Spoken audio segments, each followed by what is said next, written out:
ایک دفعہ بات چلی بانی پاکستان محترم جناب محمد علی جناح صاحب کے حوالے سے، تو کسی نے کہا کہ جی قائد اعظم، تو انہوں نے فوراً، وہ ایک صاحب ہے میں نام نہیں لیتا، وہی مشہور مدنی شخصیت، انہوں نے فوراً کہا کہ استغفر اللہ، قائد اعظم کیسے کہہ دیا آپ؟ قائد اعظم تو رسول اللہ صلی اللہ علیہ وسلم ہے۔ تو میں نے جو ہے ان کو کہا، میں نے کہا حضرت یہ رسول اللہ صلی اللہ علیہ وسلم تو بے شک قائد اعظم ہے، اس میں کوئی جو ہے وہ شک شبے کی بات نہیں ہے، لیکن یہاں جو ہے وہ قائد اعظم سے مراد علی الاطلاق قیادت عظمیٰ مراد نہیں، علاقے کی بات ہو رہی ہے اور مخصوص زمانے کی بات ہو رہی ہے، زمانے کی بات ہو رہی ہے، ورنہ تو امام اعظم بھی ناجائز ہو جانا چاہیے، امام اعظم بھی رسول اللہ ہے صلی اللہ علیہ وسلم، ہم امام اعظم حنیفہ رحمہ اللہ کو امام اعظم کہتے ہیں۔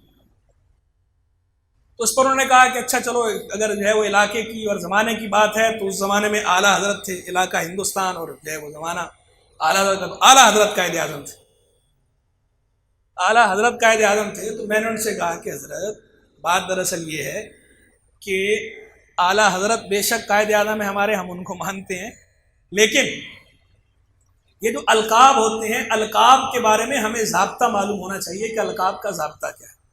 القاب اکثر القاب جو ہے یہ مطلق نہیں ہوتے، یعنی ایبسولوٹ نہیں ہوتے، یہ مقید ہوتے ہیں، مشروط ہوتے ہیں، کنڈیشنل ہوتے ہیں۔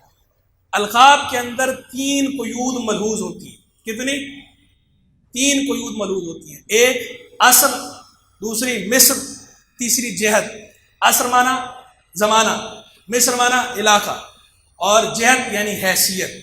تو یہ 3 قیود اکثر القاب میں ملحوظ ہوتی ہیں۔ تو یہاں بھی ایسے یہ تینوں قیود ملحوظ ہیں، یہاں علی الاطلاق قیادت عظمیٰ مراد نہیں، اسی طرح یہاں دینی قیادت عظمیٰ مراد نہیں۔ اعلیٰ حضرت تو دینی قائد اعظم بنے نا اپنے زمانے میں، اپنے علاقے میں، یہاں دینی کسی کا بھی جب کوئی قائد اعظم کہتا ہے تو کسی کا بھی قیادت عظمیٰ دور کی بات ہے، مذہبی قیادت کی طرف ذہن ہی نہیں جاتا، نہ بولنے والوں کا نہ سننے والوں کا۔